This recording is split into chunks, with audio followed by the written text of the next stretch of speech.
Assalamu Walaikum. Hello friends, how are you? Welcome back to my another video. In this video I am going to show you how to insert a special ellipse symbol in InDesign. Let's get started. At first open your Adobe InDesign software. Then go to the firstly select your text box. When are you insert ellipsis symbols. Now firstly double click on the text box and click here and go to the type menu, go to the insert special character and go to the symbol, and you can see here are this ellipse. Now click this.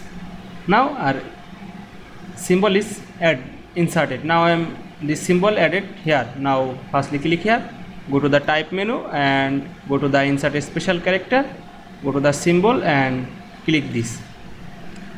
Now we can see here are my this special ellipsis symbol.